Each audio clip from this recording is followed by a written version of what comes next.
Boa noite a todos. Estamos aqui mais uma vez para o nosso encontro da Hepatologia DOR. E hoje nós temos assim muito carinho com esse evento de hoje. Todos eles a gente tem muito carinho, mas esse é muito especial. Por quê? Algumas razões nos fazem falar isso. Primeiro, porque nós consideramos, Paraná e eu, que nós estamos trazendo 3 expoentes da radiologia intervencionista da rede para falar para a gente. Além de considerarmos isso, muito respeito por esses 3 colegas, são 3 amigos nossos. E eu acho que hoje é um motivo de grande comemoração, primeiro, porque nós temos o Tenório aqui de volta conosco. O Tenório tem sido assim, super gentil, atendido todas as nossas solicitações. Temos o Salas, que é um amigo de muitos anos e que tem ajudado muito dentro do hospital. E temos o Zé Hugo de volta. Graças a Deus, o Zé voltou, ele estava fora do Brasil, voltou, e agora nós temos o trio queridíssimo que vai falar para a gente hoje.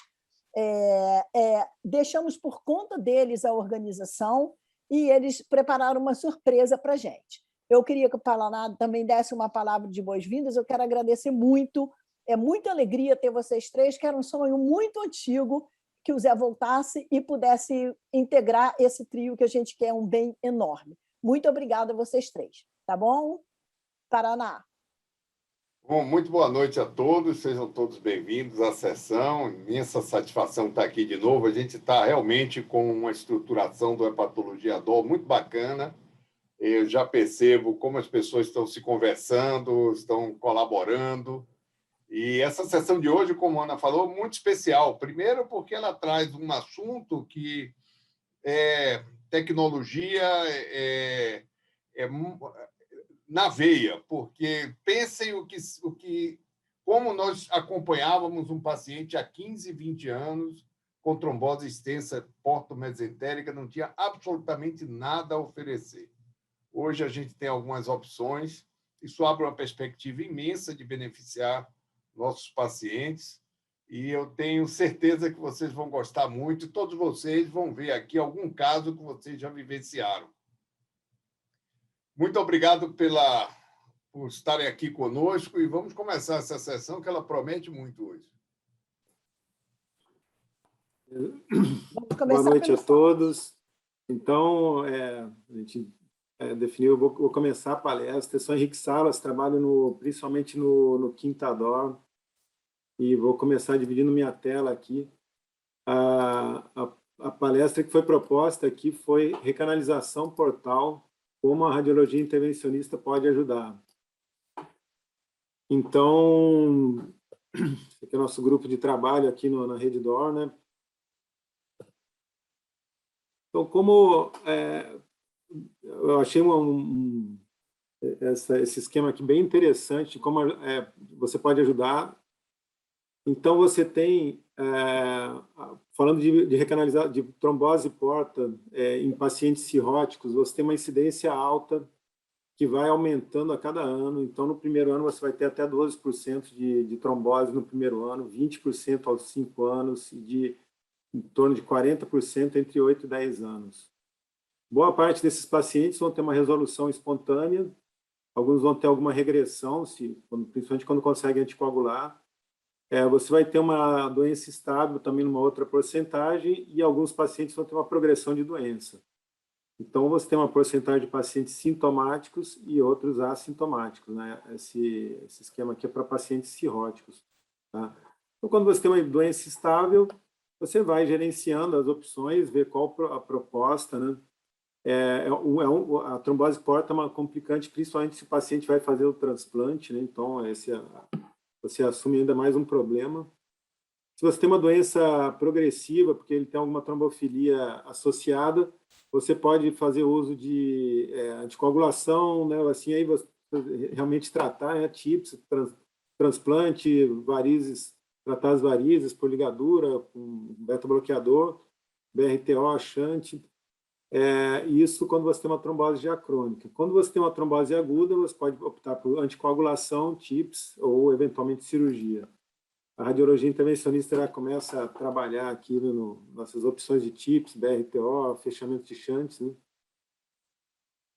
Existem várias classificações, é muito difícil você conseguir alguma coisa que seja uma classificação que seja realmente útil, né, e prática, né? Então, quando você tem uma trombose porta, você tem quase todas as classificações dividem em uma coisa anatômica e uma outra parte funcional, né? Existe um termo recente que é difícil de entender, que eles usam, que se tem usado no lugar de agudo, porque agudo eles consideram que são os pacientes sintomáticos, né? E o recente vai ser uma trombose em menos de 6 meses, e não necessariamente esse paciente vai ter sintomas. É um termo assim, complexo até de entender qual a razão dele.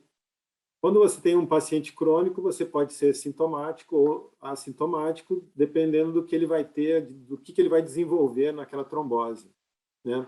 E quando você tem usa um parâmetro anatômico, você vai depender, você trombosa o tronco da porta, os ramos intrahepáticos, o tronco e o ramo, ou eventualmente você vai desde de todos os ramos intrahepáticos até a mesentérica e a veia esplênica, que é o tipo 3, que é o pior tipo para tratar. Então, as etiologias mais comuns vão ser cirrose, câncer, trombofilia, inflamatória, pós-operatório, principalmente cirurgia bariátrica, que é o mais comum, tivemos vários casos disso. E a hipertensão portal não cirrótica nos pacientes que fazem quimioterapia, né? E o Budd-Chiari também como fator de risco. Quando o paciente tem alguma trombofilia, você tem vários parâmetros, né, várias coisas que você tem que investigar. Existem algumas anticoagulação na fase aguda.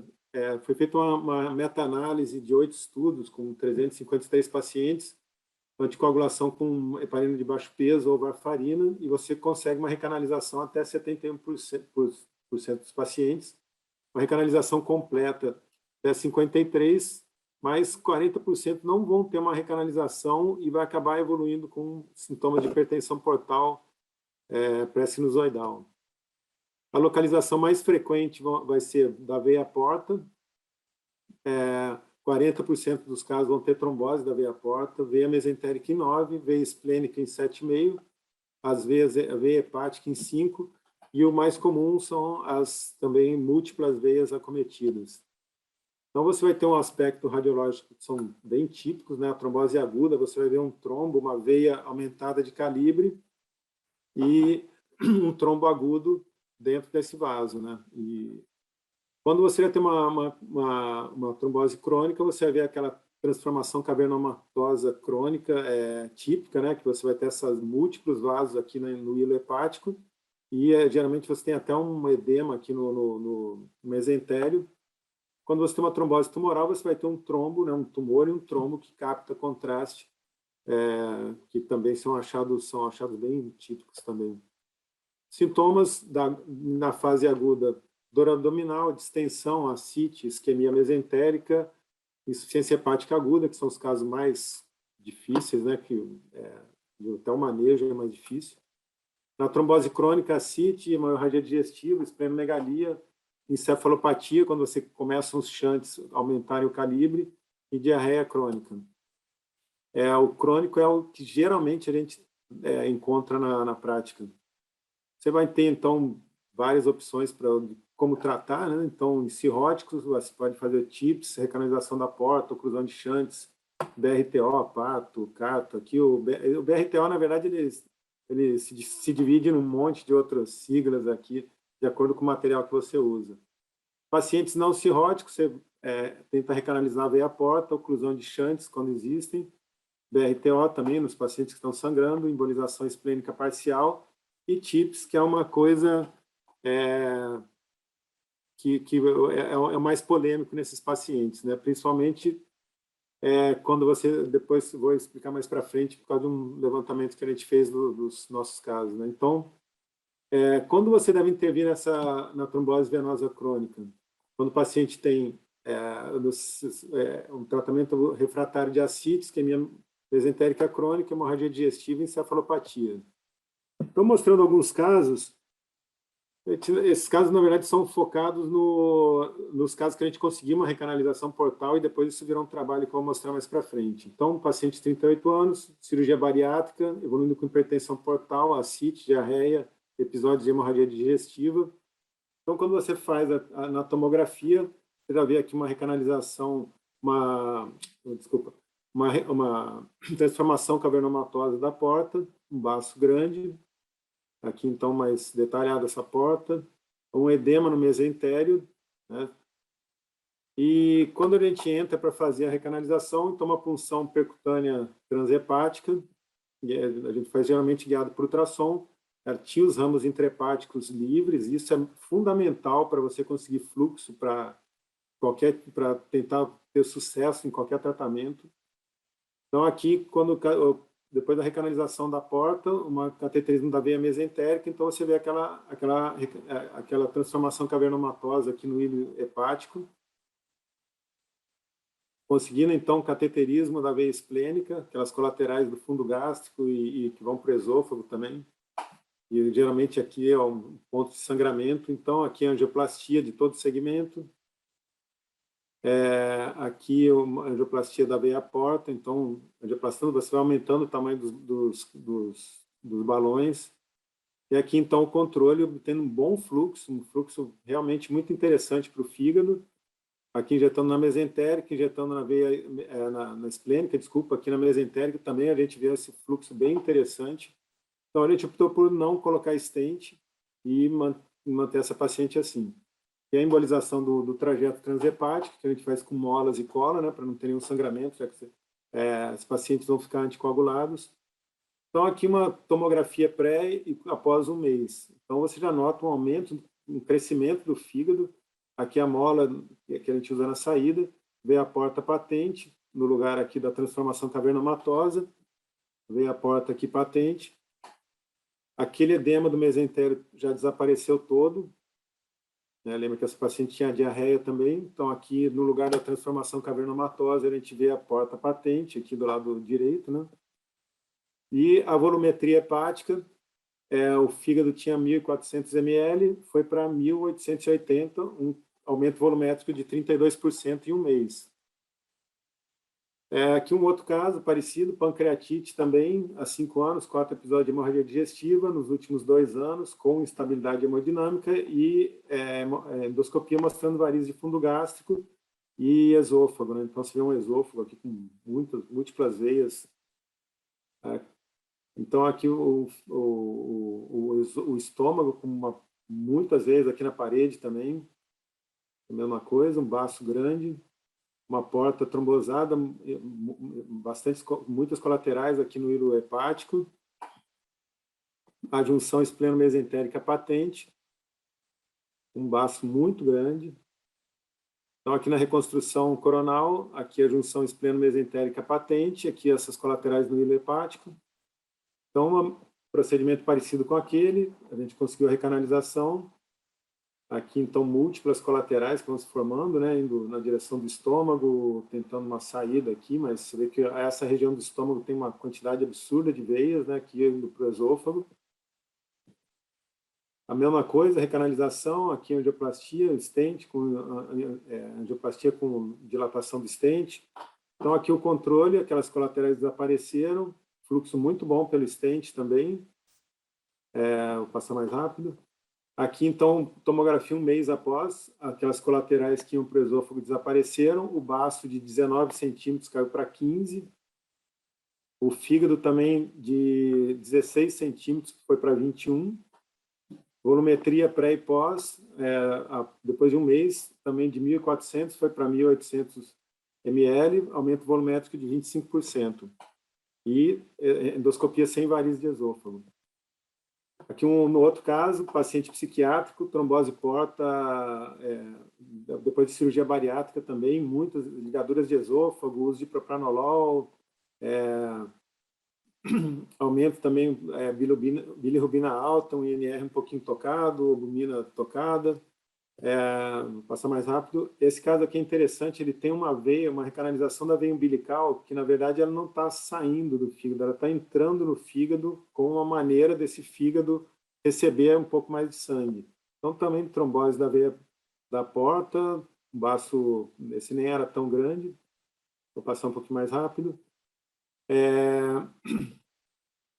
Aqui então também um um procedimento parecido, punção da veia porta, os ramos intrahepáticos livres. Esse aqui é interessante, nesse caso está mais adiante. Também aqui, então aqui você vê a porta trombosada, recanalização, os balões também. Só que esse aqui, diferente daquele, tem um shunt esplenorenal gigante, que já tinha sido visto na tomografia. Então, quando a gente, depois do stent, da angioplastia da porta, a gente não consegue um fluxo, que é dilatação. Quando você, então, injeta, mesmo com essa angioplastia da porta, o fluxo é preferencial pelo shunt. Então, cateterismo da veia femoral, cateterismo do shunt gastroesplênico, gastrorenal, e implante de um plug vascular para a oclusão desse shunt.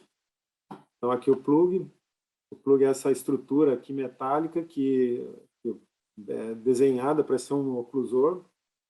Então, aqui no controle ainda tinha fluxo para uma outra colateral muito grande, indo para a renal também. Cateterismo, cateterismo aqui já com microcatéter, deposição de molas, cola, e aí sim você consegue um fluxo adequado para o fígado. Esse paciente, então, um ano depois, não tem mais sinais de encefalopatia, sem varizes de esôfago, sem uso de propranolol, lactulona, anticoagulado com xarelto.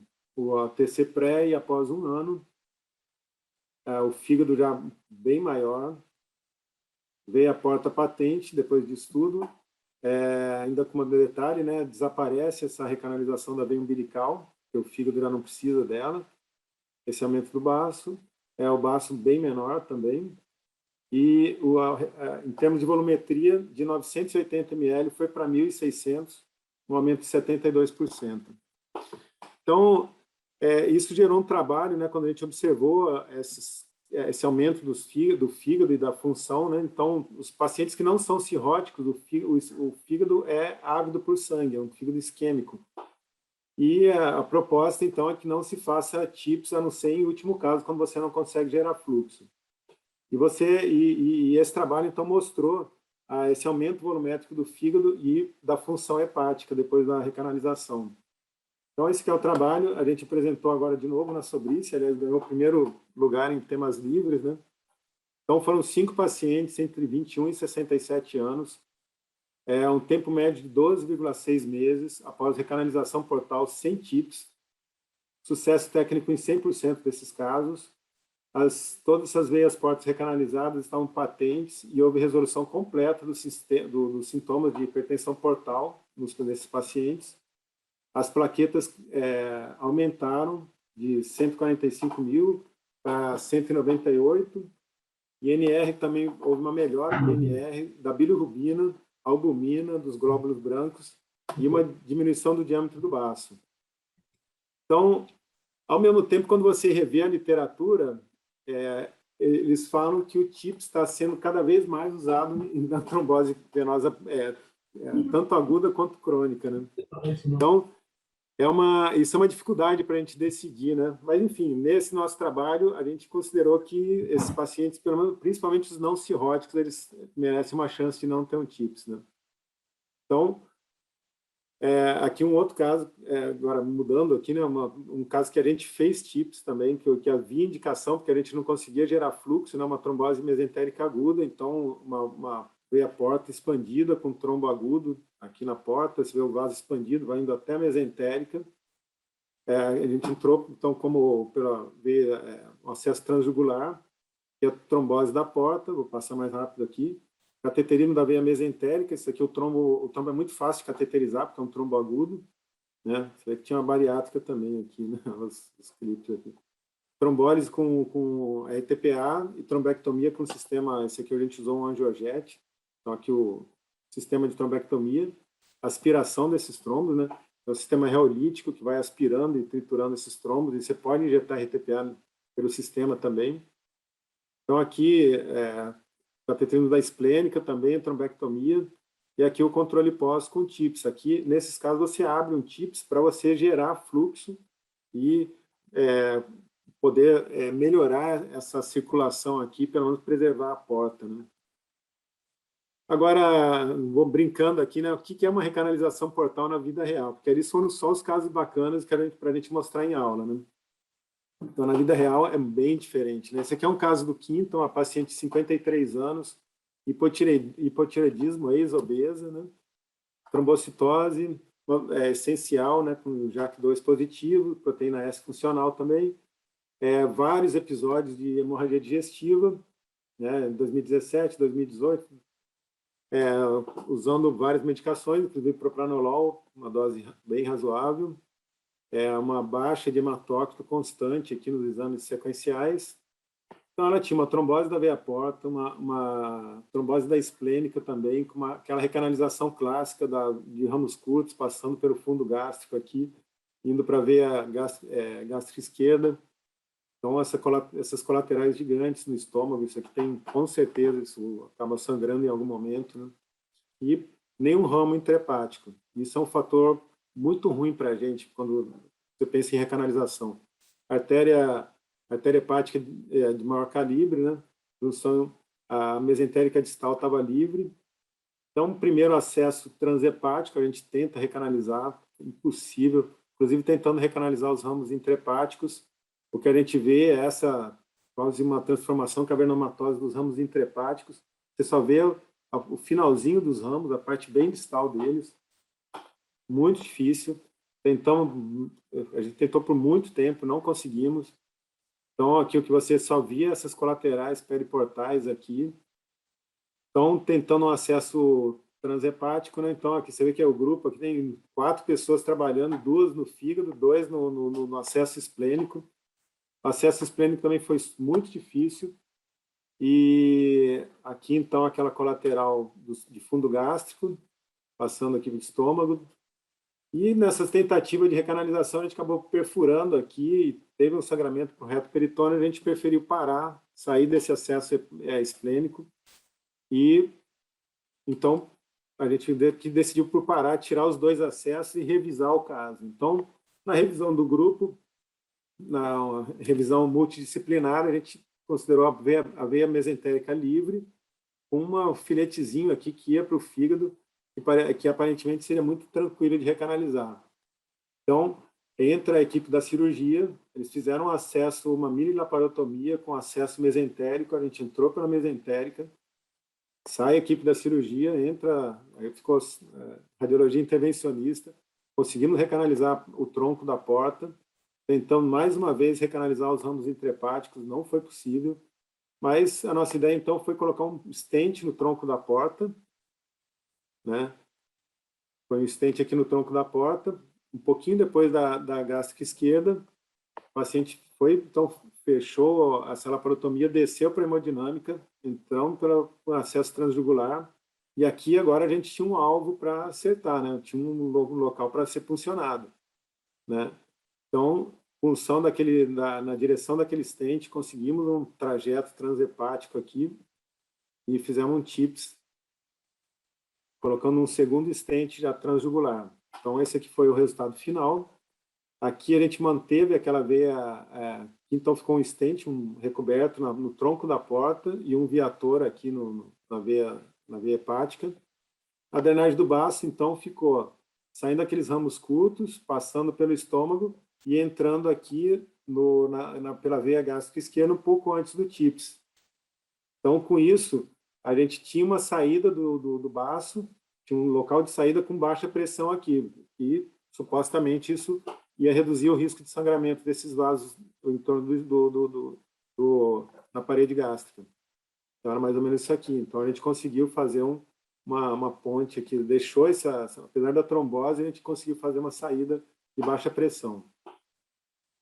Então, essa paciente, um mês depois, a gente deixou um gradiente final de 7 milímetros de mercúrio. Um mês depois, ela interna novamente com quadro de encefalopatia.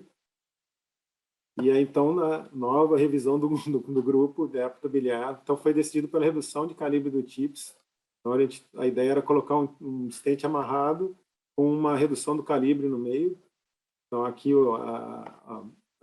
fizemos o cateterismo femoral, gradiente pré foi de 6 milímetros de mercúrio. Aqui o stent amarrado, a gente usou um Viaban. E aqui, então, você vê que o stent foi liberado dentro do TIPS, né? E aqui, então, você vê que a parede desse stent amarrado está aqui, então, reduzindo esse calibre. O gradiente porta-sistêmico foi para 10 milímetros e o TIPS funcionando com fluxo muito bom. Melhora da encefalopatia, teve alta, uma dose de Marevan ajustada e acompanhada pela hepatologia. 6 meses depois, continuava sem encefalopatia anticoagulada com Marevan, o Doppler de controle tardio mostrou oclusão no TIPS. E aí a família, ela também, como ela estava controlada, ninguém mais quis fazer nada. Mas então esse é o mundo real, né? Que as coisas são muito difíceis. Bom, finalizando,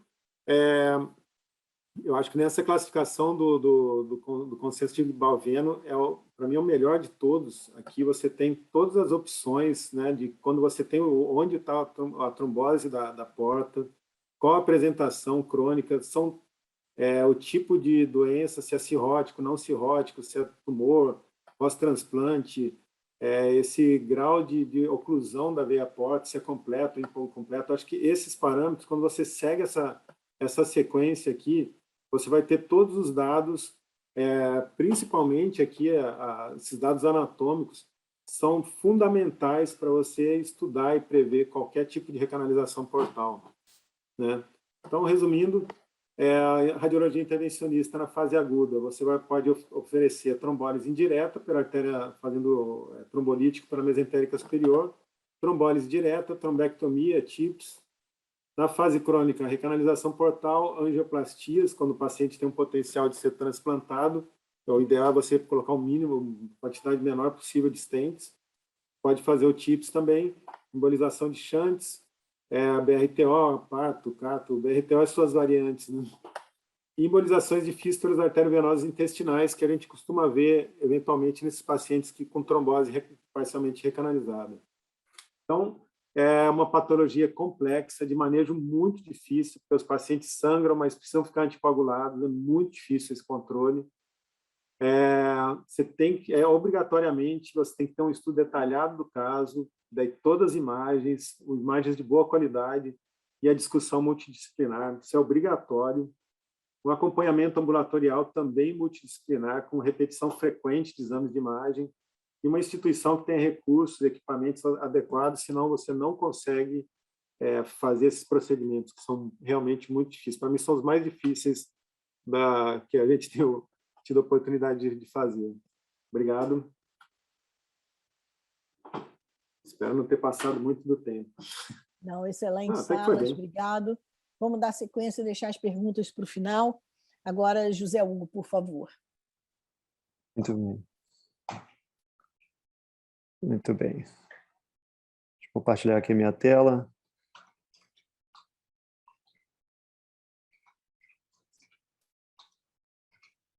Bom, primeiramente, muito boa noite a todos.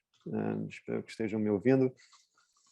É um prazer estar aqui, junto de velhos e bons amigos. Uma honra estar de volta nesse grupo,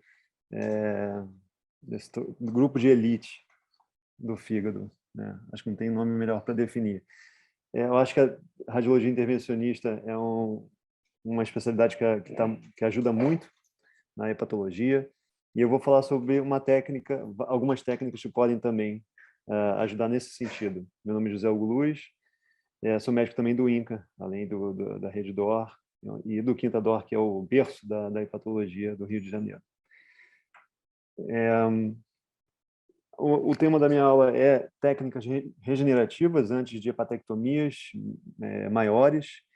A gente sabe que, após uma hepatectomia, a quantidade de fígado que fica, que nós chamamos de fígado remanescente, e a sigla em inglês é FLR, Future Liver Remnant, está associado a uma maior frequência de morbimortalidade, de eventos que levam à morbimortalidade, assim como de complicações operatórias.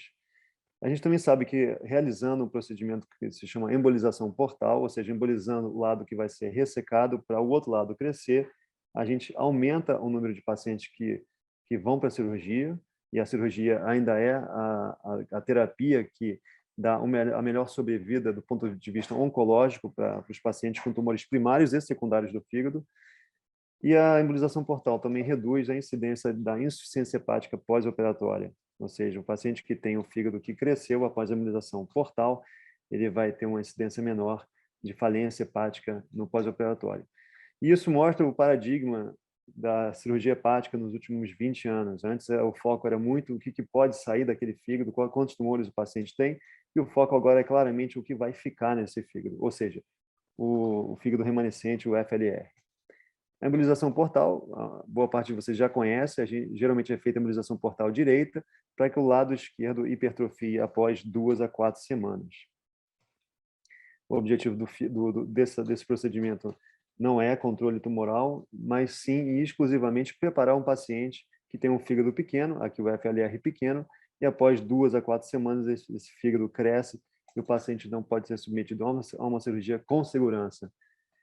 Uma área minha específica de estudo e de questionamento era qual é o standard of care em relação ao material embólico que a gente deveria usar para a embolização portal.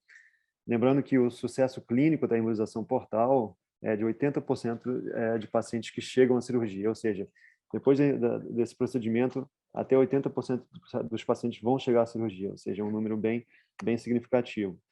E havia alguma evidência na literatura que a embolização portal com cianoacrilato e lipiodol causava uma hipertrofia maior do fígado em relação aos outros materiais embólicos. Em 2016 foi quando a gente começou esse estudo, esse RCT, esse Randomized Controlled Trial. Não existia até então nenhum estudo que tivesse avaliado isso do ponto de vista de prospectivo, e também não existia nenhuma análise sistemática de grande porte.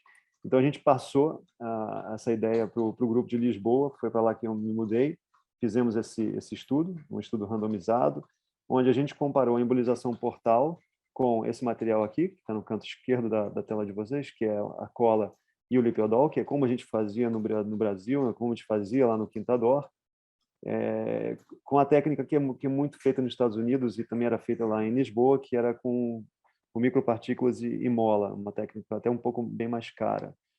E o que a gente viu nesse estudo? Que quando você usa cianoacrilato com lipiodol, você causa uma hipertrofia muito maior do fígado contralateral do que quando você usa a técnica, vamos dizer assim, que existia lá naquele momento, e também a técnica muito feita nos Estados Unidos, que é a utilização de microesferas com mola. Não só aos 14 dias o fígado estava maior com a cola, como também aos 28 dias, depois da embolização portal. Um outro dado interessante é que, aos 14 dias, a maior parte dos pacientes tratados, embolizados com cianoacrilato, estavam prontos para a cirurgia, em 14 dias, 87%. Enquanto no outro braço, que é a microesfera mais a mola, aproximadamente metade dos pacientes estavam prontos para a cirurgia hepática. Esse estudo, então, foi concluído em 2020 e a gente publicou ele na Radiology, e foi uma coisa muito prazerosa de fazer. Eu não fiz isso sozinho, obviamente. Esse aqui é o nosso grupo de intervenção. Aqui tem residentes, tem intervencionistas, tem enfermagem. E aqui desse lado é o grupo da cirurgia, lá do Curri Cabral, em Lisboa, do qual eu fiquei muito amigo, e sem eles seria completamente impossível realizar esse estudo. Eles abraçaram a ideia, e eu sou muito grato a todo o grupo, a qual eu acabei ficando muito amigo também. Em 2020 e 2021, para uma coincidência, né, que acho que não existem coincidências, surgiram 2 grandes meta-análises em lugares diferentes do mundo, mostrando a mesma coisa que o estudo que a gente publicou mostrou, que ao usar o cianoacrilato, você tem uma hipertrofia maior do fígado na embolização portal. Então, hoje, a gente pode dizer com uma certa segurança que não só a embolização portal é o standard of care como técnica regenerativa, como também a cola, que é a técnica que a gente fazia no Brasil, é também o material de escolha. Mudando um pouquinho aqui da embolização portal, associando a um outro procedimento, aqui o contexto é completamente diferente, é o contexto do CHC. Então, é aquele paciente que tem um CHC e tem um lobo esquerdo muito pequeno. E qual é a técnica regenerativa que aqui talvez fizesse mais sentido? Eu vou mostrar esse caso para vocês que exemplifica isso bem. É um paciente, então, que tem um super child A, é um paciente que tem condições clínicas para ir para uma cirurgia, entretanto, ele tem um lobo esquerdo muito pequeno e ele precisa realizar uma hepatectomia direita. A estratégia aqui foi fazer uma quimiobilização primeiro, e ele fez a quimiobilização. Um detalhe importante, o FLR dele antes da cirurgia era 25%, ou seja, para um cirrótico a gente quer ter 40% de fígado ou mais, então 25% era claramente insuficiente. Ele fez então a quimiobilização com uma resposta boa e depois disso fez a embolização portal, 3 semanas depois. Na embolização portal, ele sai então de 25% para 47%. O fígado dele praticamente dobra de tamanho nessa estratégia que combinou a quimiobilização e a embolização portal. E a gente não inventou isso está descrito e publicado. Esse grupo aqui, que é um dos maiores artigos que estudou isso, publicado no Annals of Surgical Oncology, mostrou que ao realizar quimiobilização mais embolização portal, você não só tem ganho de hipertrofia, como você também tem ganho de sobrevida, nessa linha aqui amarela, combinado com os pacientes com CHC que fazem só embolização portal. Então, essa é uma estratégia que talvez valha muito a pena seguir. Outra estratégia de regeneração hepática é embolizar também o segmento 4 durante a embolização portal, no caso de um paciente que vai fazer uma patectomia direita estendida ao 4. Ela já foi mostrada eficaz, ou seja, você sai de 26% para 50% de hipertrofia, e a revisão sistemática também desse ano mostrou que a embolização do segmento 4 também vale a pena ser feita em casos de hepatectomia direita estendida ao 4. Entretanto, eu ressalto aqui a dificuldade técnica de realizar a embolização portal com segmento 4. Esses aqui são os milhares de ramos do segmento 4, eles são múltiplos e são fininhos. Então, é um procedimento que agrega uma certa dificuldade técnica à embolização portal direita. Além disso, surgiu o New Kid on the Block, que é a deprivação venosa, ou seja, Liver Venous Deprivation, que é essa sigla LVD. O que é Liver Venous Deprivation? É a embolização portal mais a embolização da suprahepática, da veia suprahepática do lado que vai sair, não é? No caso de embolização portal direita, a embolização da suprahepática direita associada no mesmo procedimento. E o racional histopatológico desse procedimento é basicamente fechar o inflow e o outflow, mas mantendo a artéria hepática pérvia e assim evitando que ocorra uma complicação como, por exemplo, o abscesso hepático. Então, esse é um procedimento que não tem praticamente descrito o abscesso hepático no pós-procedimento e está descrito também uma grande hipertrofia devido a maior agressão ao fígado que vai sair. Rapidamente, a técnica desse procedimento, então, a embolização portal é feita da mesma maneira, é a primeira etapa da deprivação venosa, a embolização portal direita.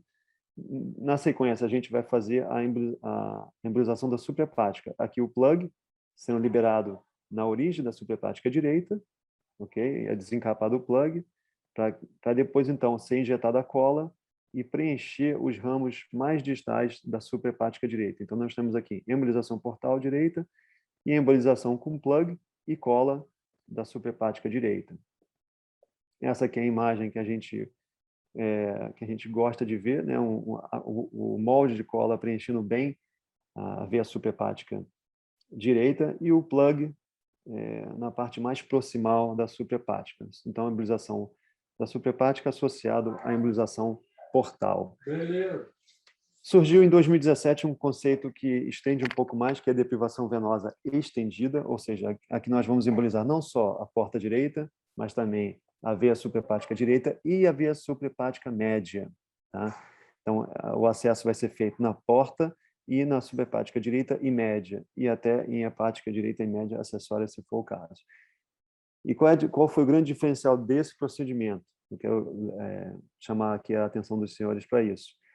Esse caso também mostra isso bem. Então, é um fígado esquerdo muito pequeno, é um paciente que precisa fazer uma patectomia direita alargada ao 4. Nós não vamos fazer a embolização do segmento 4 e vamos fazer a deprivação venosa estendida. Embolização portal direita, embolização da suprahepática direita e da suprahepática média. E esse paciente, em 7 dias, consegue um aumento de 50% de hipertrofia do fígado esquerdo ou dos segmentos que vão ficar o FLR. Esse valor de 50% é um valor marcante e interessante, porque é o valor que é habitualmente conseguido no ALPS. O ALPS é aquela técnica cirúrgica onde em apenas 7 a 10 dias ocorre uma grande hipertrofia do lobo esquerdo, que varia em média de 50% a 70%. Então, pela primeira vez, um procedimento de radiologia intervencionista se aproxima da hipertrofia obtida no ALPS. Além disso, no Alpes também foi investigado o ganho de função hepática durante essa técnica. Isso aqui é uma literatura de publicação através de grupos cirúrgicos, principalmente da Europa, mostrando que no primeiro estágio do Alpes, no primeiro estágio, que vai do primeiro ao sexto, sétimo dia, você tem um ganho volumétrico, como eu falei, muito impressionante, que vai de 50% até 100%. Entretanto, o ganho funcional ele é metade do ganho volumétrico, mostrando que no Alpes, naquele primeiro momento, você tem mais congestão e pouca função, o que levaram esses autores a concluir que, na verdade, o aumento volumétrico do Alpes não é seguido pelo aumento funcional desse fígado hipertrofiado, que talvez explique a morbidade desse procedimento até mesmo durante o primeiro estágio dela. Ou seja, às vezes a gente acha que aquele volume de fígado todo está com uma função muito boa e pode não estar exatamente com essa função toda. E isso também foi estudado na deprivação venosa estendida. E diferentemente do que aconteceu nos estudos de função do Alpes, nesses estudos mostraram que a função durante a deprivação venosa estendida, ela acompanha, sim, o ganho volumétrico, e até um pouquinho superior, aqui 66% em apenas 7 dias. Existe já uma quantidade de literatura interessante a favor da deprivação venosa, quando comparado à embolização portal, mas vale a pena frisar que são literaturas retrospectivas e casos. Não tem nenhum estudo prospectivo ainda. Na deprivação venosa, a gente faz suplementação de vitaminas no pós-operatório, porque o paciente fica muito debilitado devido ao gasto energético intenso. E a resposta a isso. Em conclusão, a gente pode falar hoje que a embolização portal, como técnica de regeneração hepática, é o standard of care, e por que não com cianoacrilato e lipiodol. A deprivação venosa, liver venous deprivation, é um procedimento novo, que foi descrito há pouquíssimo tempo, há poucos anos, mas está associado a um excelente ganho volumétrico e também ganho funcional. Acho que se existe uma necessidade de embolizar o segmento 4, porque estamos diante de uma possibilidade de hepatectomia direita largada, eu partiria para a deprivação venosa estendida e não para a embolização do segmento 4. Ela é segura? Os estudos retrospectivos mostraram que sim. Entretanto, não tem publicação da deprivação venosa em cirróticos e também ela não deve ser feita em pacientes que têm bilirrubina aumentada. Eu colocaria um cutoff acima de 5. Quais são os próximos passos? Aguardar resultados do estudo randomizado controlado que está sendo desenvolvido na França. São 10 centros franceses realizando deprivação venosa versus embolização portal. E como também temos aqui um projeto, já conversei com a Ana Petela, de fazermos um estudo também semelhante a esse, mas com características próprias, comparando também a deprivação venosa com a embolização portal, e a gente espera começar em breve. Mais uma vez, muito obrigado pelo convite e vamos passar para o próximo palestrante. Obrigado.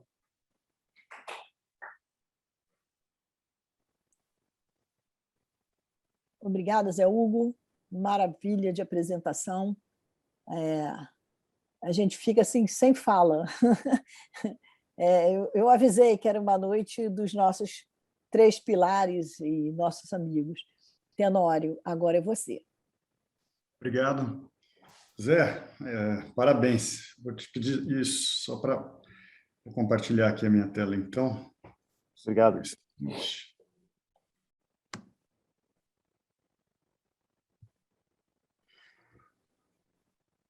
Bom, obrigado pelo convite, Ana, Paraná.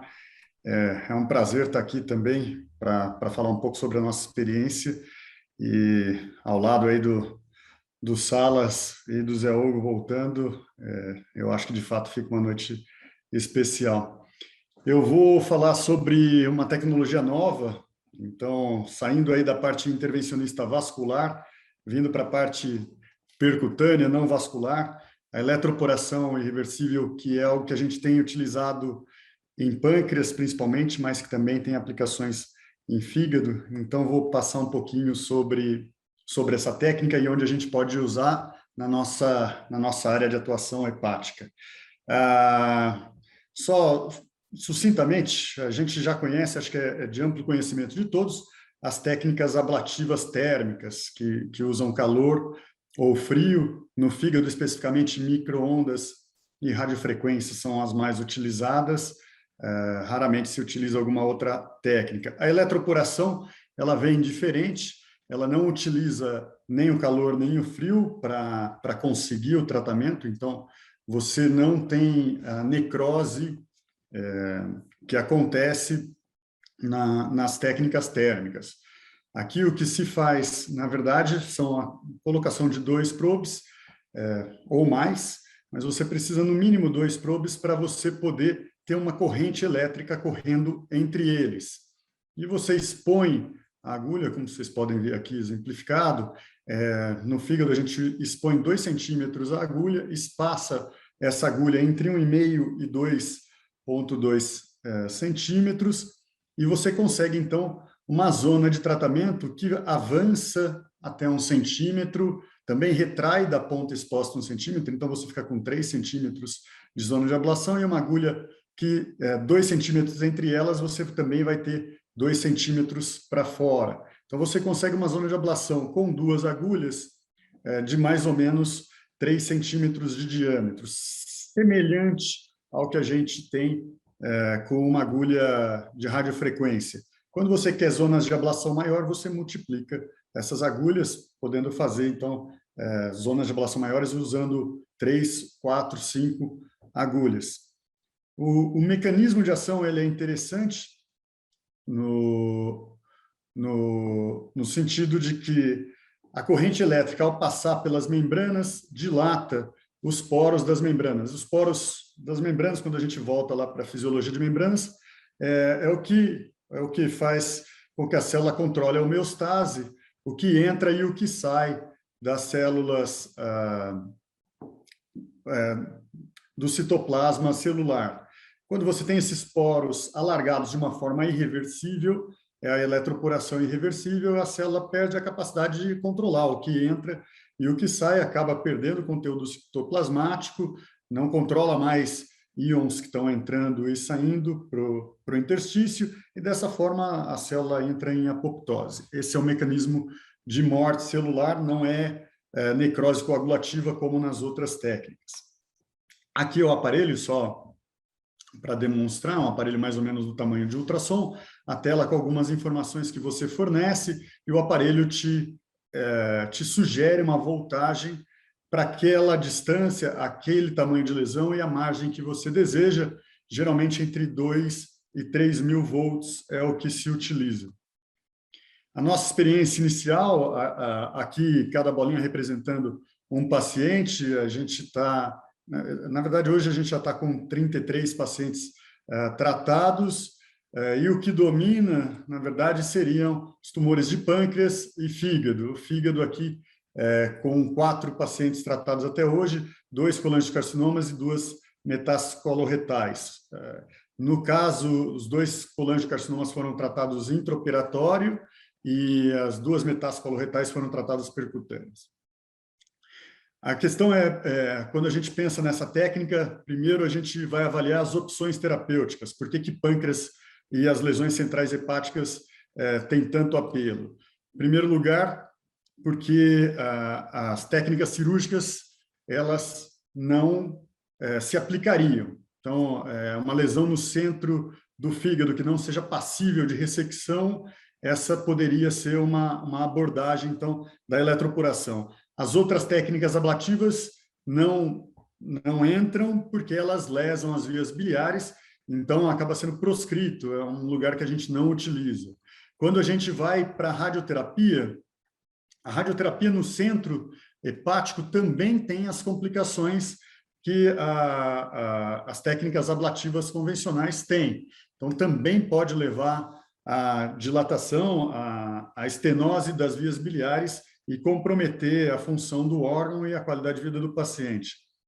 E outra questão, quando a gente vai, também influi o quão eficaz é o tratamento quimioterápico. Então, a gente também pensa, quando a gente está ponderando quando trazer uma tecnologia nova nesse contexto, tanto colangiocarcinoma quanto hepatocarcinoma, são situações em que o avanço oncológico ainda não não alcançou o que se deseja, né? Quando a gente vem para metástases hepáticas, a gente sabe do benefício de você consolidar um tratamento para poder dar férias de químio, inclusive com benefício de sobrevida quando você consegue limpar o fígado. Então, são situações que, pela dificuldade em se ter uma opção de tratamento cirúrgica, radioterápica ou mesmo quimioterápica, é que entra, então, a atuação da radiologia intervencionista. Então, hoje, a eletroporação reversível entra se consolidando para tumores de pâncreas irressecáveis e essas lesões centrais hepáticas também, quando irressecáveis. No tumor de pâncreas, a maior parte das nossas indicações, aqui só para comentar, nos estágios 3, borderline, quando se opera e faz uma ampliação de margem. No estágio 3, quando há invasão do tronco celíaco e veia mesentérica superior, quando se considera ou de 2 componentes arteriais, artéria mesentérica superior e tronco celíaco, é considerado irressecável essa lesão, mas ela pode ser tratada com eletroporação. Tumores oligometastáticos é uma indicação bastante controversa e muito pouco presente, mas nas recidivas locais e também pacientes com estágio 1 e 2, câncer de pâncreas, mas que não tenham condições cirúrgicas por comorbidades. Voltando mais para o nosso interesse hoje, nas lesões centrais hepáticas, vou procurar fazer um pouco alguns comentários e revisão do que a gente tem na literatura. Ela se aplica, então, para as metástases, como eu comentei, principalmente de cólon, pelo benefício sabido de se controlar a doença hepática, mas vale para outras lesões, como neuroendócrino, ou uma metástase sarcoma, ou de mama. A gente sabe como essas lesões centrais podem ser danosas ao paciente, levando à dilatação das vias biliares e levando daí a gente a começar com procedimentos de drenagem via biliar, colocação de stent. Então, você conseguir o controle de uma lesão central hepática antes que ela cause todos esses sintomas e transtornos é benéfico. No colangiocarcinoma, a mesma coisa. Muitas vezes, o colangiocarcinoma central ele não é ressecável por invasão vascular bilobar, e o hepatocarcinoma entra na mesma linha, ainda mais o hepatocarcinoma dentro de um contexto cirrótico, a gente também ainda tem essa questão de função hepática. Então, você vai propor, às vezes, até um paciente com uma lesão mais central que seria ressecável, mas para preservar a função hepática, você abre mão de uma terapia focal. Trazendo um pouquinho da história da eletroporação, é uma história nova. Nos Estados Unidos começou-se a utilizar 2007 a 2010, mas foi principalmente nos últimos 5 anos que ela vem sendo mais utilizada. Aqui eu trouxe um dos primeiros estudos que confirmou a possibilidade de se usar a eletroporação dentro das estruturas centrais, mostrando que era seguro e que não lesava essas estruturas. Conversei recentemente com o Bruno Dizio na Sobrice. O Bruno Dizio é um colega, foi colega de residência comigo aqui em São Paulo. Depois, quando eu fui fazer o meu fellow no Mass General, ele foi para o MD Anderson. Voltamos juntos em 2010 para trabalhar no ICESP, e ele retornou depois para o MD Anderson 2 anos depois, onde ele está até hoje. E eles fizeram um estudo em colangiocarcinoma com eletroporação, que está no prelo, mas comentando sobre essa questão de via biliar, ele comenta que o resultado foi muito bom e que houve, ainda assim, em 20% dos pacientes, algum grau de dilatação de vias biliares. E o que eles notaram, na verdade, era a proximidade da agulha que está sendo utilizada quando estava a menos de 0,5 centímetro da via biliar, é o que eles associaram a algum grau de dilatação. Mas isso sendo dito sem um comprometimento global da função hepática. Indo em linha com essa publicação de 2013, então. O ColdFire 1 foi o primeiro estudo mais bem desenhado, era um estudo ainda em fase 1, quando estava se estudando em metástases coloretais. Já temos publicado esse ano o ColdFire 2, foi publicado no Radiology, a principal revista de radiologia, em maio desse ano, onde já foi um estudo fase 2 com 70 pacientes e que eles confirmaram a efetividade para tratamento de lesões focais hepáticas centrais com eletroporação. Eles colocam no artigo em metástase de até 5 centímetros, não diferente das outras técnicas ablativas. O ideal seriam lesões menores do que 3 centímetros. Aqui, só para exemplificar, na metástase hepática, aproveitando que a gente tem já um exemplo, um paciente de 67 anos, masculino, com câncer de cólon metastático para o fígado. Ele já tinha sido submetido a uma hepatectomia esquerda, com enucleações, e apresentou recidivas. Ele, depois dessa recidiva, foi tratado com múltiplas linhas de tratamento, inclusive com oxali intraarterial. Foi o paciente que eu mais fiz quimioterapia intraarterial até hoje, foram várias sessões. Ele controlava muito bem a doença dessa forma, sem a neuropatia. E depois, quando estava com controle da doença, em férias de químio, uma lesão única no hilo hepático direito que a gente foi vista, a gente via zonas de ablação, a cirurgia, e uma lesão que surge próximo ao ducto hepático direito. E para uma lesão, para uma ablação térmica, seria bastante temerário a lesão desse ducto biliar direito, já num paciente hepatectomizado à esquerda. Então, coincidiu praticamente esse paciente com a eletroporação chegando no Brasil. Foi o primeiro paciente que a gente tratou aqui, o pós-imediato. Tá? Aqui, só para o ambiente, é um ambiente muito próximo do que a gente faz nas outras ablações. A diferença é que você vai sempre trabalhar com mais de uma agulha paralela, como eu estava demonstrando aqui, o que dificulta um pouco da questão técnica do procedimento. Outro paciente, 58 anos, feminino, parece cópia da história do paciente anterior. Essa era a lesão central. Aqui, bem próximo ao duodeno, é uma particularidade, como você não tem calor envolvido, você não tem lesão das alças, como a gente vê nas técnicas ablativas.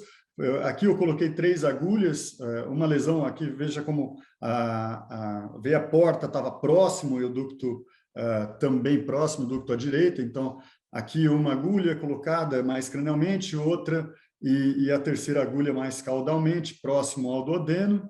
E esse é o aspecto após a ablação, que eu acho interessante, porque aqui, com uma janela mais fechada, para a gente ver a zona de ablação, onde a gente vê o desenho da lesão e a zona de ablação ampla, com a margem de segurança que é desejável. Esse paciente, a proximidade do duodeno aqui na frente, que não, diferente das outras ablações, não é necessário se fazer uma hidrodissecção ou nenhuma manobra para proteção dessas alças. Desde que a alça não esteja infiltrada pelo tumor, a serosa e as paredes musculares e mucosa se preservam à eletroporação.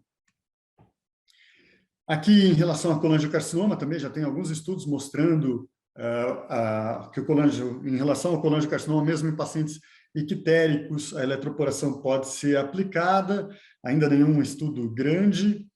Em relação a hepatocarcinoma, alguns estudos também começando a ser publicados. A gente tem, em 2015, a primeira série de experiência inicial no Japão. Esse aqui é um caso de um artigo. Eu não tenho um HCC ainda tratado, precisaria ser um HCC central, e a gente tem opções de tratamento, né, como radioembolização, quimioembolização a fornecer, então ainda não me apareceu um paciente ideal para isso, mas aqui só para mostrar então o caso de artigo. Veja que é uma imagem bastante parecida com a que eu mostrei naquela tomografia de controle. A lesão imediatamente após a eletroporação é um controle com Primovist, onde a gente tem a lesão no centro e a zona de ablação ao redor.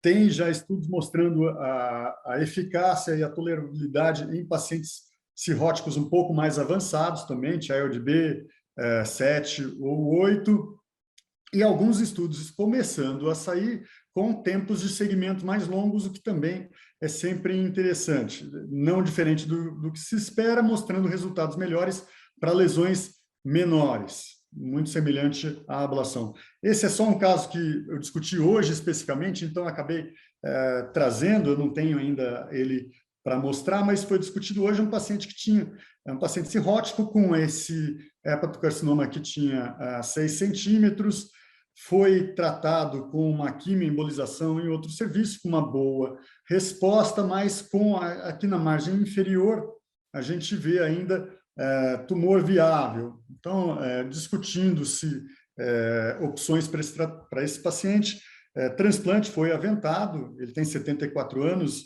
e ia ser considerado essa opção, caso ele não seja considerado elegível ao transplante, uma boa opção seria a eletroporação para a gente consolidar o tratamento dessa lesão. E, por fim, algo que traz bastante interesse e abre uma expectativa é a combinação da eletroporação com a imunoterapia. Vários estudos estão sendo feitos nesse sentido, e a imunoterapia no fígado já se provou benéfica. A questão em associar isso a uma técnica de eletroporação, existe também a radioembolização, tentando esse papel de exposição de antígenos. Então, a eletroporação, com a ampliação dos poros, a gente tem uma exposição ampla de antígenos, isso já bem documentado, que no 3º ou 5º dia tem uma exposição uma apresentação bastante grande de antígenos no nosso sistema imunológico. E o que se estuda é se essa apresentação de antígenos que acontece nos primeiros dias após a eletroporação poderia entrar como um reforço, um enhancement da imunoterapia. Então, muito se estuda e buscando até, quem sabe, um efeito abscopal em pacientes metastáticos com ablações incompletas. Seria talvez uma indicação bastante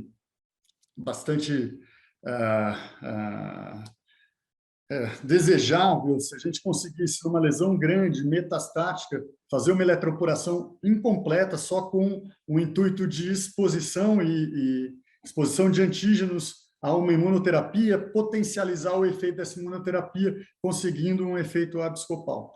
Então, são coisas que se estudam, mas existe essa janela, eu quis trazer só, porque acho que para o nível aqui da nossa discussão, é importante a gente saber até o que se pensa para o futuro. Como leve para casa, trazer que a eletroporação traz uma nova linha de tratamento para tumores centrais hepáticos, tanto hepatocarcinoma, colangiocarcinoma e metástases, com resultados satisfatórios de controle local. A imunoterapia associada à eletroporação pode vir a ser uma combinação interessante para um futuro não muito distante, mas, nesse momento, necessitamos de estudos mais robustos até para a gente conseguir ampliar a indicação numa área em que há outras opções de tratamento, como quimioembolização, radioembolização, e nesse momento até quimioterapia intraarterial tem entrado como opção de tratamento para os pacientes com hepatocarcinoma. Obrigado.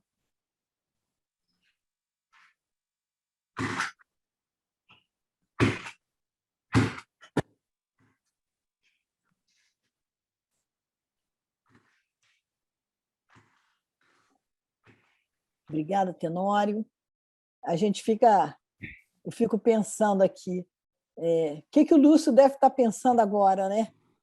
Eu estou pensando o seguinte, que a gente vai ter que sentar e rediscutir tudo de novo, Paraná, porque sem eles a gente não vive mais, não. Eu queria muito ouvir o que o Lúcio... Espetacular. A gente tem aqui, eu vou me antecipar, Gilberto está perguntando se a eletroporação é aprovado pela Anvisa, tá? E nós temos aqui também uma pergunta do Rodrigo Macacari, do grupo do Benhur, tá, Tenório, que ele pergunta se o fato da eletroporação não envolver a utilização de calor também a coloca com eficácia superior à radioablação para lesões próximas às veias hepáticas. Já tem trabalho com essa comparação? Pergunta dele. Tá. Obrigado pelas perguntas. Sim, é aprovado pela Anvisa, foi aprovado pela Anvisa o ano passado ainda, acho que em setembro, outubro do ano passado, a gente adquiriu a tecnologia em fevereiro. Ela não está no rol da ANS como está a ablação térmica para o tratamento de hepatocarcinoma, mas eu até acho que a gente conseguiria aprovação, porque não me aconteceu ainda, né? Como eu falei, eu não tive ainda um hepatocarcinoma para tratar, para ver como que o convênio encararia, se aceitaria os códigos de ablação e a indicação de ablação. Mas, a princípio, a terapia local no hepatocarcinoma já tá bem consolidada, inclusive no rol da ANS. Mas a Anvisa, sim, a Anvisa já existe. E respondendo ao Rodrigo, existe, na teoria, não tem um trabalho randomizado, né? Mas, sim, o racional existe, de você não ter o heat sink. É uma das vantagens que é apontada da eletroporação junto aos vasos. Eu, sinceramente, na minha prática clínica, acho que quando a gente tem proximidade vascular, micro-ondas cumpre bem o papel. Eu acho que a questão do heat sink era uma questão inegável quando a gente tinha radiofrequência, né, próximo de uma veia grande, de uma veia cava ou de uma veia suprahepática, a gente sabe que tem um roubo de calor real, a gente tinha essa preocupação em relação à radiofrequência. Com micro-ondas, eu acho que essa preocupação, depois o Zé Hugo e o Salas podem passar o que eles pensam, mas na minha cabeça eu não tenho mais essa preocupação tão grande com micro-ondas. Mas ainda assim, não existe essa preocupação de modo algum com a eletroporação. Então, se houver, por exemplo, um paciente com recidiva de uma ablação térmica, eu acho que seria elegante você mudar a técnica de uma ablação térmica para tratar uma recidiva junto de um vaso para a eletroporação, porque, de fato, não existe esse conceito de heat sink na eletroporação. Salas, Hugo, vocês querem completar alguma coisa?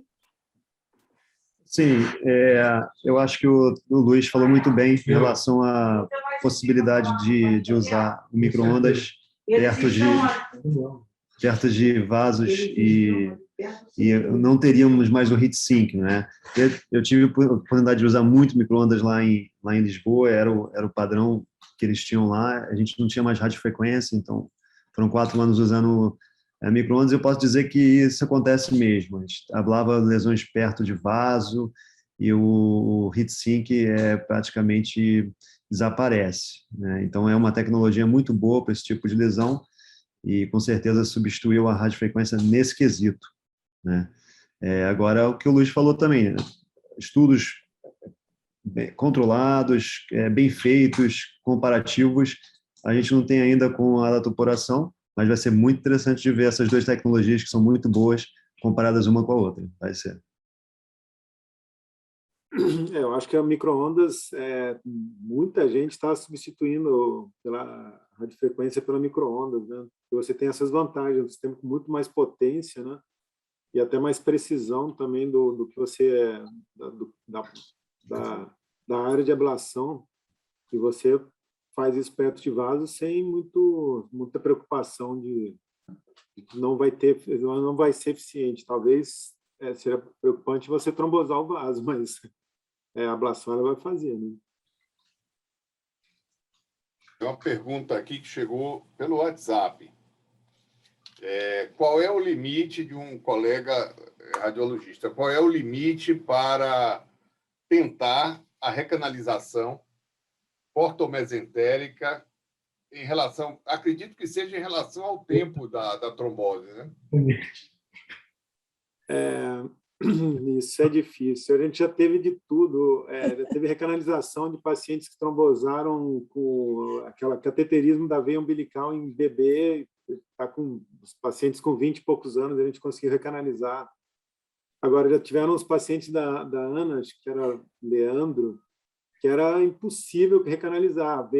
O que sobrou de porta esplênica era um cordão fibroso impossível de recanalizar. Então, eu acho que talvez tenha uma outra, sei lá, alguém vai inventar algum outro caminho ali, você abrir um furo acessório ali, recanalizar, fazer um trajeto paralelo. Acho difícil, né? Então, por tentativa mesmo, né?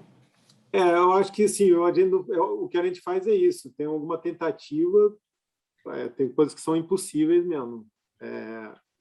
Porque na trombose mesentérica, de porta e mesentérica, o mais impressionante é a diversidade de coisas que você encontra ali.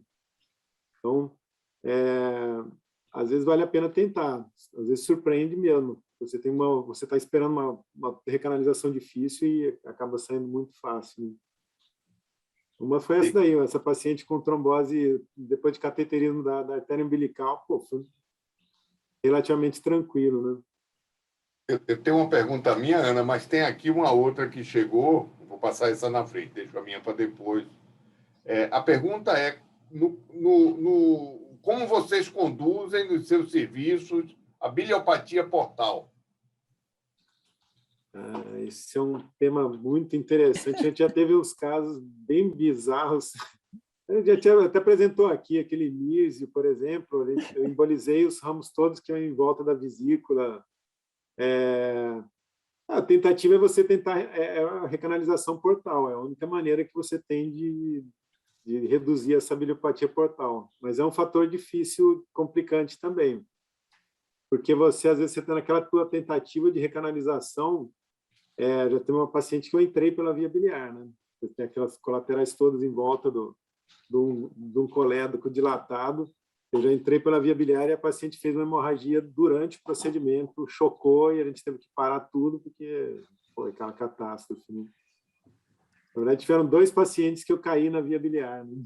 O outro também que foi uma recanalização de mesentérica, só que era um TIPS com recanalização, já tinha uns 2 anos de recanalização. Quando eu fui tentar cateterizar de novo, eu caí na via biliar. Mas, assim, eu acho que a solução é você recanalizar ou, eventualmente, como esse caso do Mísio lá, que ele fazia colangite por uma quantidade absurda de veias que comprimiam o ducto cístico. Eu embolizei aquela parte, embolizei só aquelas veias que eram em volta da vesícula. E ele pode ter um monte de outras complicações, mas, enfim, colicistite ele não teve mais, né, Ana? Ele está ótimo, ele teve no nosso ambulatório recentemente, Gilberto e o vimos, ele está ótimo, ótimo.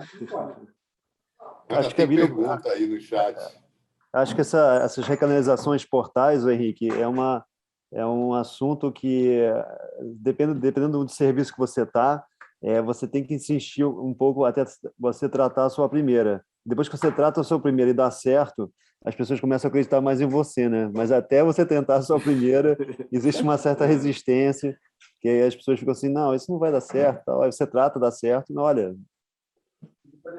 pode ter indicação aí, às vezes a gente não sabe, é uma opção, claro, uma opção. A gente tem que confiar na equipe, né? Tem uma pergunta aqui do Lúcio para vocês, você viu algum caso de TEP após a embolização da veia hepática? Vi sim. É uma complicação que pode acontecer e a gente tem que estar atento. É uma questão técnica de quem está fazendo o procedimento. Quando você vai fechar a veia suprahepática com um plug, você tem que mensurar ele bem e tem que fazer um oversize. Ou seja, se a veia mede 12, você não pode usar um plug 12, você tem que usar um plug 18. Então, você tem que fazer um oversize aí de pelo menos 50%. Um dos casos que a gente fez foi no início da experiência com a deprivação venosa. Tinham 2 suprahepáticas direita, uma acessória, a outra era a dominante, e a gente não dimensionou bem o plug e acabou migrando um pouco da cola para o pulmão.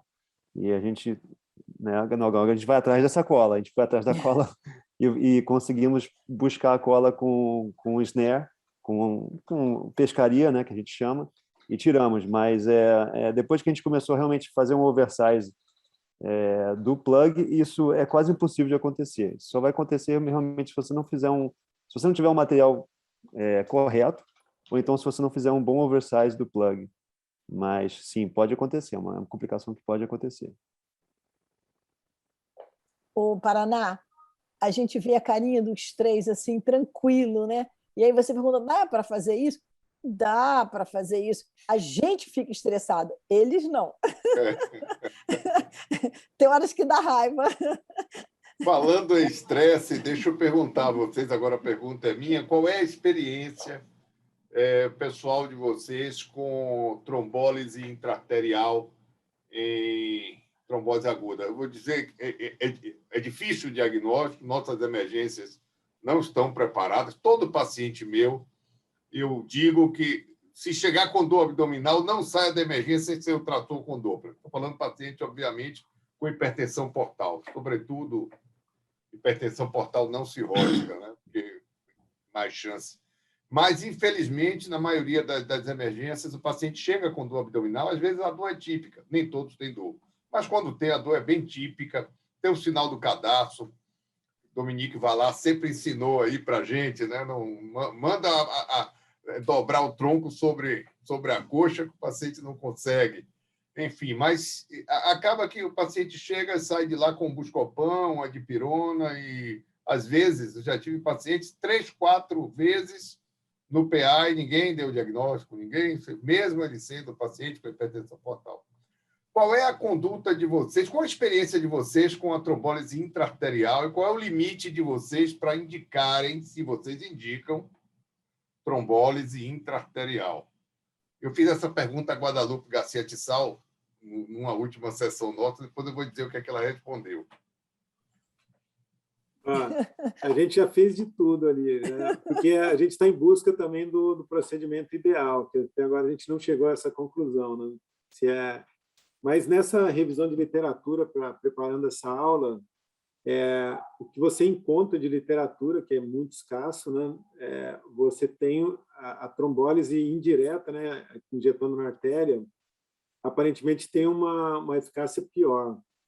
O que você tem, pelo menos isso nessa revisão de literatura, você tem melhor fazendo um trajeto transjugular ou transhepático e com trombólise, com trombectomia local. O que acontece também? Os sistemas de trombectomia evoluíram muito, então você consegue fazer uma trombectomia com eficiência muito melhor hoje em dia. Então, talvez isso que esteja nesse balanço de ter uma eficácia melhor.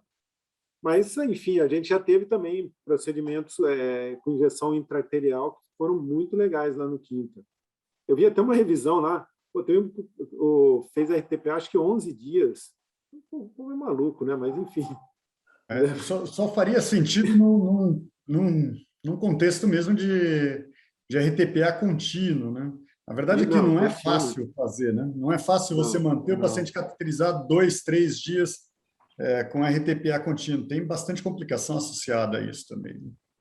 Sim. Depois de umas 12, 18 horas, o paciente fica incoagulável, o sangue é por tudo quanto é lugar. Tem bastante complicação. Então, eu concordo. Acho que no contexto, quando você vai ver benefício, que inicialmente parece simples, né? É só cateterizar a hepática e coloca RTPA. Só que não é que você vai colocar 2 mg de RTPA e está resolvido. Você tem que manter o catéter lá e manter a irrigação. Eu lembro em Boston tinha um problema que não tem no Brasil, que eram os frostbites, né? Os pacientes que tomavam uma e caíam no gelo, e daí congelavam os dedos dos pés e das mãos.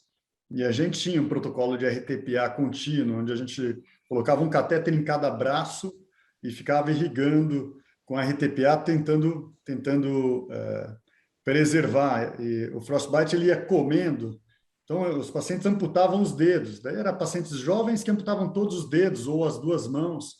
Era uma situação, e tinha esse protocolo para a gente tentar evitar que esse frostbite avançasse. Mas era isso também, mesmo em pacientes jovens, uma população jovem, manter eles com RTPA contínuo não é algo que era isento de complicações. O pessoal do CTI te odeia para sempre, né? Com certeza. Eu não sei se o Fabrício está aí, mas no último Hepatologia do Milênio, eu até falei com o Tenório, mas Tenório, na época, estava viajando, para ver se ele entrava, porque a gente ia apresentar um caso muito curioso. Também a experiência, óbvio, é muito limitada em trombólise intraarterial e é muito complicado. o intensivista não gosta, porque fica lá com o paciente com catéter e que ele fica apavorado que o paciente venha sangrar, esse catéter mais de 24, 48 horas, enfim. Bom, nós tivemos, que eu me lembre, 6 casos que a gente tentou, todos eles porque foram bem traumáticos. Um foi um colega que estava em Dubai, cirurgia bariátrica, e ele fez esse quadro. E, na época, a gente discutiu com o grupo do Goujon e resolvemos fazer, mas não deu certo. Mas tivemos outros que tiveram sucesso. O último que eu apresentei foi uma senhorinha com a cirrose biliar secundária. A cirrose biliar secundária é uma boa cirrose, é um bom exemplo de cirrose, né? A fibrose na frente, a reserva funcional mantida até o finalzinho. E aí essa senhora estava esperando o transplante, uma lesão biliar secundária à cirurgia, uma cirurgia que ela tinha feito 20 anos antes, hipertensão portal bem grave, mas uma reserva boa. Estava na lista de transplante, no segundo lugar da lista, fez uma dor abdominal, foi à emergência e, por causa dessa orientação nossa, o diagnóstico de trombose aguda. E aí a gente fez, resgatou, ela transplantou, está viva até hoje, tem 6 anos. Em outra condição, ela não seria transplantada. E depois me lembro que tivemos mais 2 pacientes em que um funcionou parcialmente e o outro completamente. E um era uma hipertensão portal não cirrótica por esclerose hepatoportal. Muito limitada, mas vou dizer, em Yale, na discussão com Guadalupe Garcia de Sal, ela disse que ela não faz lá, mas ela tem um perfil de paciente meramente cirrótico, né? E a situação é diferente, né? Os últimos que a gente fez no Quinta foram todos com acesso transjugular. Teve um que a gente fez trombólise, no outro dia ele começou a sangrar, fez uma hemobilia bizarra. No trajeto transhepático acabou acertando um raminho provavelmente um ducto biliar, e o paciente fez hemobilia, foi aquele inferno também no CTista, só que ele não parou de sangrar. No final a gente embolizou o trajeto só e parou o procedimento, né? Uma trombose parcial. Ele fez uma recanalização parcial, né?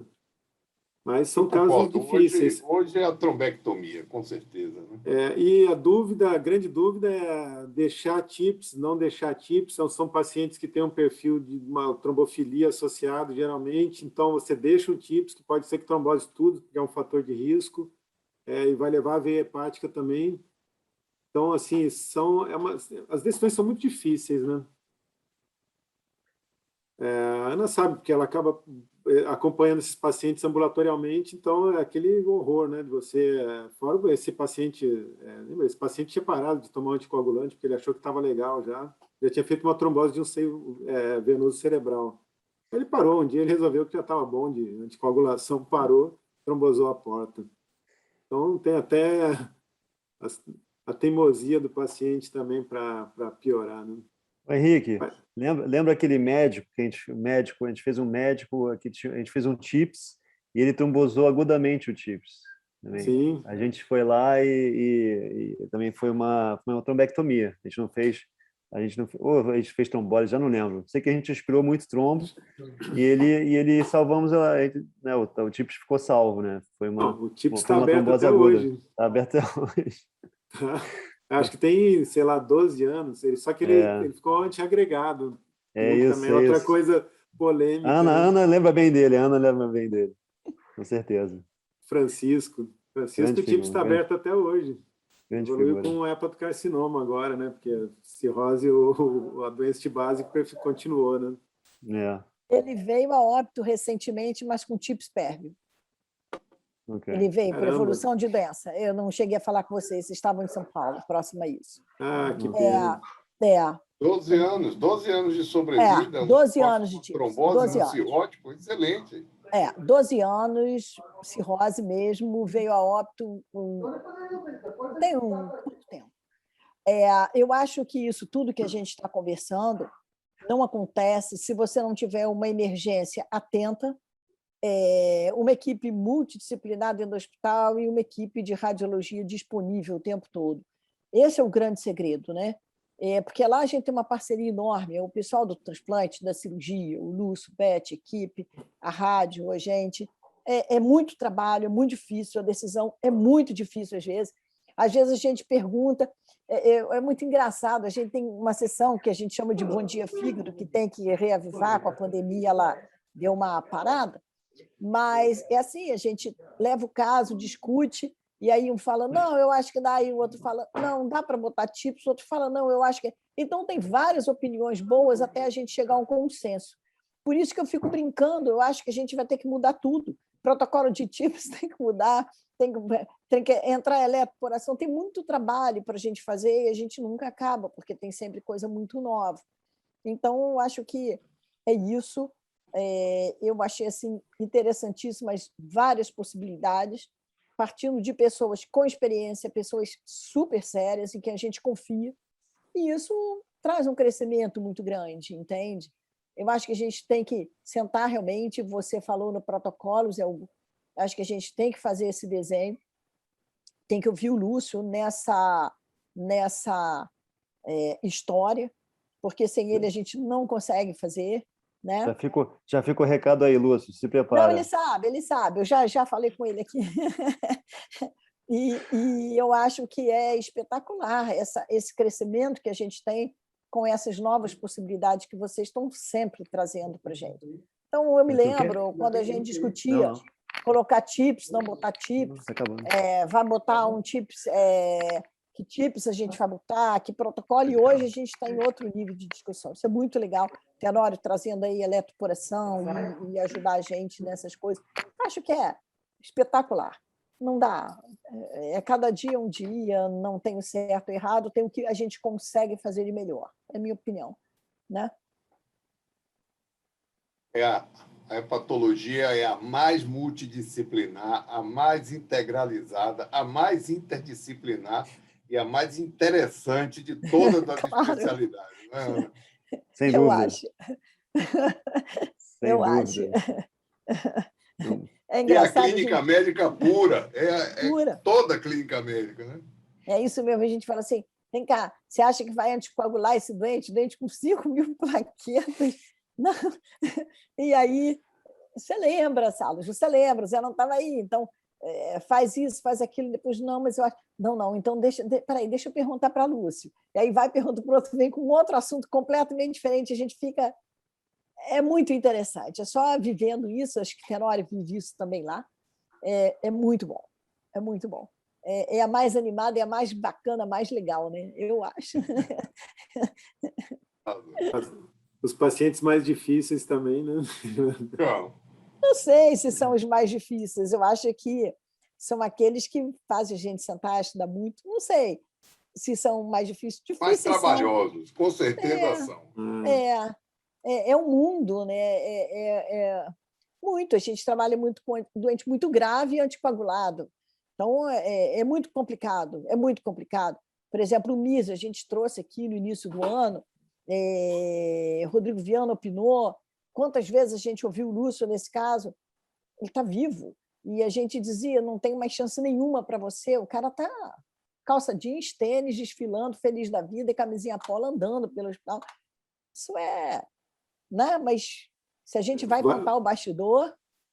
várias vezes falando com a família, não, dessa vez ele morre, agora ele morre. Aí... decisões difíceis que a gente toma, muito difícil. Na própria apresentação do Tenório, por exemplo, você tem um colangiocarcinoma, quando é que a gente discute? É muito difícil, quando é que eu discuto um colangiocarcinoma? Para Tenório tratar, eu sei que você pode fazer terapia conjugada para o oncologista tratar ou para o Lúcio operar. Sabe? Como é que é isso? Como é que você chega num nível de respeito, amizade e ética para tomar a decisão melhor para o paciente? Porque a tendência é que cada um ache, não, eu acho que eu posso oferecer o melhor. Como é que você busca esse equilíbrio? Tem que ser uma equipe muito azeitada, entendeu? Porque não como você fala, Tenório, olha só, eu posso propor eletroporação. Recentemente, eu pedi uma pessoa para te procurar num caso de pâncreas, você sabe disso, não, vai ouvir, entendeu? Porque é lá que é bom, entendeu? Então, essa troca é muito legal, mas aí você apresenta, eu posso propor uma eletroporação para um colangiocarcinoma. que colangiocarcinoma, em que doente está esse colangiocarcinoma, por que a eletroporação é melhor, por que eu não posso propor uma cirurgia? O transplante eu nem falo, senão o Lúcio me bate, entendeu? Não pode, entendeu? Mas você tem tantas outras propostas, um oncologista junto de você. Não, mas por que eu não posso fazer uma terapia conjugada? Isso é muito difícil. Você azeitar uma equipe a esse nível de oferecer o melhor, sem vaidade e uma equipe azeitada, isso é muito difícil, entendeu? Eu acho que a gente tem na hepatologia DOR isso. Eu acho que isso aqui é o que encanta a gente. Eu acho que é por aí, né? Eu queria ouvir vocês sobre isso, né? Porque não tem o protocolo final, existe o melhor para o paciente, e com muita discussão, com muito respeito, eu acho, entendeu? Acho que é por aí. Eu acho que a palavra é essa mesmo. Eu acho que o norte é simples, é buscar o que é melhor para o paciente. Agora, para alcançar lá, primeiro eu diria que é respeito e confiança. A confiança mútua, né, de modo que a gente sabe que o cirurgião vai fazer bem o papel dele, o intervencionista vai fazer bem o papel dele, o clínico vai fazer bem o papel dele, para a gente poder escolher qual é a melhor opção pela literatura e saber que vai ter aquele mesmo resultado dentro do nosso grupo. E daí é o respeito mútuo também, para aceitar, dentro de uma circunstância, de um contexto clínico, às vezes a melhor opção é uma cirurgia fronte, às vezes a melhor opção é tentar reduzir o tamanho de um tumor ou, para um paciente que é mais debilitado, fazer alguma coisa menos invasiva, mesmo que tenha um resultado oncológico pior, mas você não mata o hospedeiro, né? Então, mas eu concordo com você e acho que na oncologia DOR, na hepatologia DOR, acho que a rede DOR em várias frentes está conseguindo unir profissionais que, pelo seu alto gabarito, capacitação técnica e do ponto de vista ético também, tem trabalhado muito bem junto em prol do paciente, né? Mas o segredo de uma boa hepatologia é isso aí, é cooperação e interdisciplinaridade, é saber trabalhar em grupo. Não dá para fazer uma boa hepatologia sem ter essa integração entre os diversos grupos. A medicina, a radiologia intervencionista, uma boa radiologia, imagem, uma boa patologia, é impossível, impossível.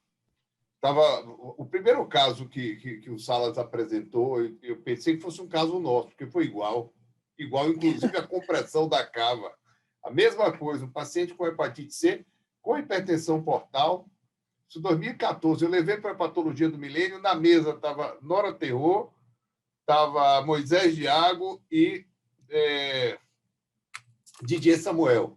Não teve consenso na conduta, e aí a gente tomou a mesma conduta que vocês tomaram. Então, embolizou, a diferença é que ele tinha hepatite C, eu tratei a hepatite C enquanto embolizava a porta direita para aumentar, hipertrofiar o lobo esquerdo, e aí a gente ter um nível bom, seguro, com a volumetria hepática para a cirurgia. Um paciente que tinha 50 anos, com hipertensão portal, um tumor grande, um tumor de 8, 9 centímetros, e hoje ele está vivo. Foi para a cirurgia, Jorge Bastos operou, depois que fez o TASSE, depois fez paralelamente fez a embolização da porta direita, hipertrofiou o lobo esquerdo. Ele está completamente normal e a hipertensão portal desapareceu. Ele foi tratado da hepatite C, no cirrótico diário de A, desapareceu completamente. Está vivo, produtivo. Né? Então, impensável isso se não tivesse uma equipe multidisciplinar. Não daria. Se não tivesse todo esse suporte, não daria para fazer o melhor para esse paciente. A gente é completamente incompleto se falta o outro especialista conosco, né? Não adianta nada a gente também embolizar e que embolizar se não tem o hepatologista na outra ponta, o cirurgião, o transplante, né? Como é importante o transplante hepático dentro de um serviço, né? E, enfim, tá todo mundo junto para decidir o que é o melhor para o paciente. Assim, eu aprendo tanto quando vou numa reunião dessa e como estou aqui agora, é tão bom para a gente também fazer isso, né? Eu acho que quem não está dentro de um ambiente multidisciplinar, eu tenho até pena, perde muito. Gente, eu vou deixar um desafio para vocês três.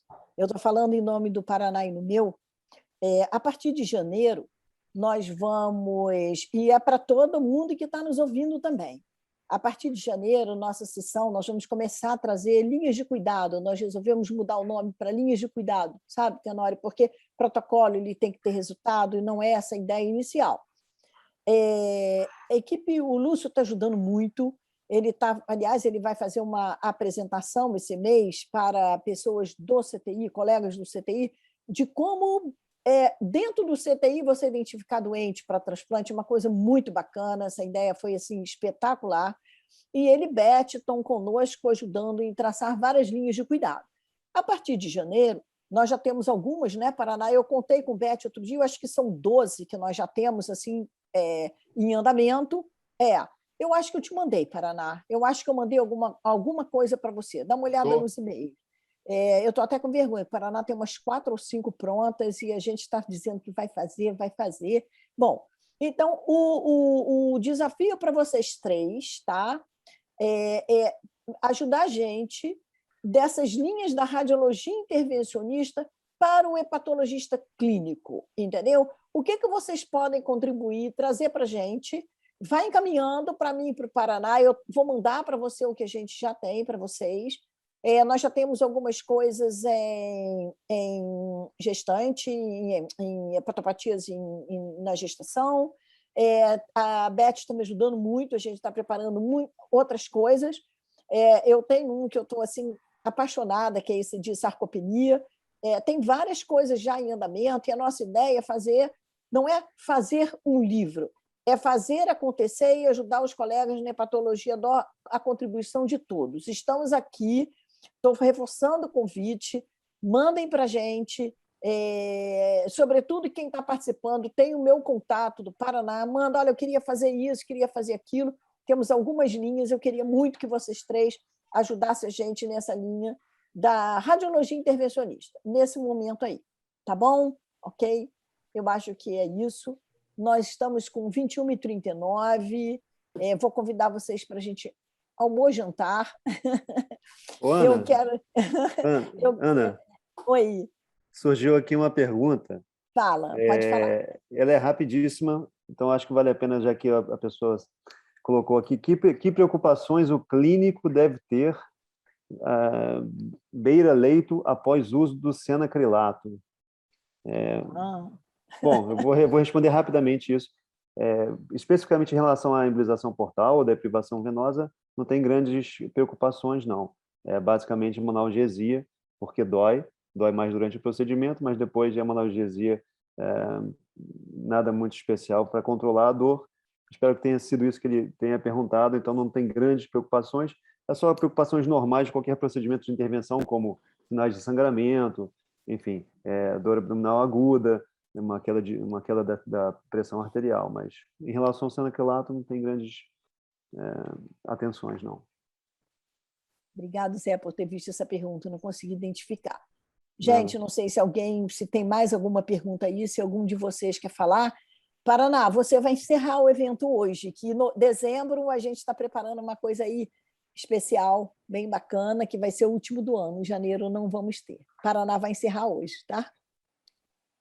Bom, muito obrigado, acho que foi excelente. Não digo que superou as expectativas, porque a gente já conhece vocês, mas foi muito bom.